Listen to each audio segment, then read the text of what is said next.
Hi friends, எல்லாரும் எப்படி இருக்கீங்க? இன்றைக்கி நான் ஒரு சூப்பரான டோனட் செஞ்சுருக்கேன். சில டிப்ஸை மட்டும் ஃபாலோ பண்ணால் நீங்களும் பர்ஃபெக்டாக டோனட்டை வீட்டிலே செய்யலாம். வெல்கம் டு மை வாழ்க்கை. ஃபஸ்ட்டு ஒரு பவுலில் 1/2 கப் பால் வெது வெதுப்பாக கை பொறுக்கிற சூடில் இருக்கணும். அது கூடவே 2 tablespoon sugar, 2 teaspoon yeast நல்லா மிக்ஸ் பண்ணி அப்படியே ஒரு 5 to 10 மினிட்ஸ் வச்சுடுங்க.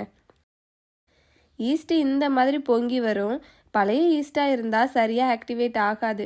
ஸோ எக்ஸ்பீரி டேட் பார்த்து வாங்கிக்கோங்க. அப்புறம் இதில் ஒரு முட்டை சேர்த்து நல்லா மிக்ஸ் பண்ணிவிட்டு 2 கப் மைதா மாவு, 2 டேபிள் ஸ்பூன் பால் பவுடர், 1/4 டீஸ்பூன் உப்பு அப்படியே மிக்ஸ் பண்ணிக்கோங்க. மறுபடியும் ஒரு 3 டேபிள் ஸ்பூன் பாலை ஊற்றி மிக்ஸ் பண்ணால் இந்த அளவுக்கு லூஸாக இருக்கும். இனி இதை நல்லா பிசையணும். நான் ஹேண்ட் மிக்சர் யூஸ் பண்ணி ரெடி பண்ணிட்டேன். ஸோ வேலை கொஞ்சம் ஈஸியாகவே முடிஞ்சுது.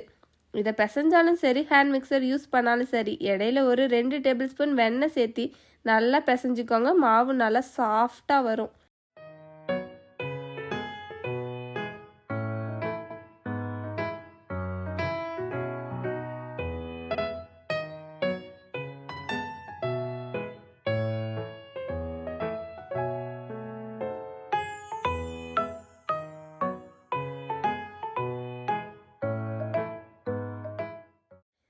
இந்த அளவுக்கு ரெடி ஆனதும் அப்படியே எடுத்து மடித்து ஒரு 45 மினிட்ஸுக்கு ப்ரூஃபிங் வச்சிட்டேன். 45 மினிட்ஸ்க்கு அப்புறம் நல்லா புஷ்ஷுன்னு வந்துருந்துச்சு.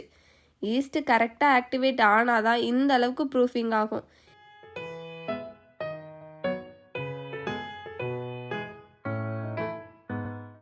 இனி இதை ஈக்குவல் பீஸாக கட் பண்ணிக்கிட்டேன்.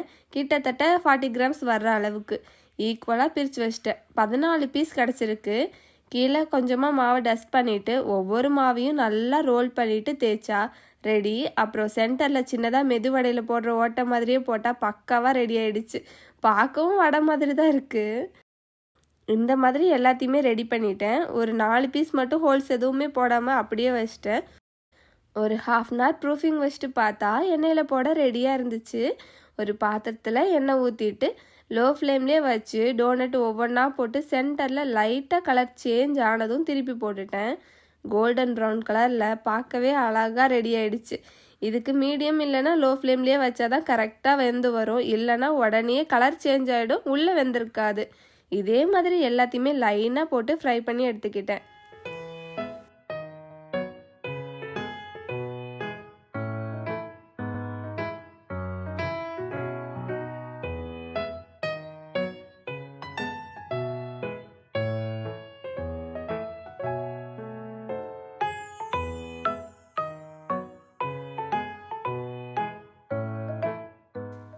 அவ்வளோதான், சூப்பராக ரெடி ஆகிடுச்சு. அவ்வளோ சாஃப்டாக பஞ்சு போல் செஞ்சாச்சு. இதில் நான் இன்றைக்கி எந்த சாக்லேட்லேயும் டிப் பண்ணலை. நீங்கள் உங்களுக்கு பிடிச்ச சாக்லேட்டோட ஃபில் பண்ணி இல்லைன்னா டிப் பண்ணி சூப்பராக செஞ்சு ஹாப்பியாக சாப்பிடுங்க. தேங்க்யூ ஃபார் வாட்சிங்.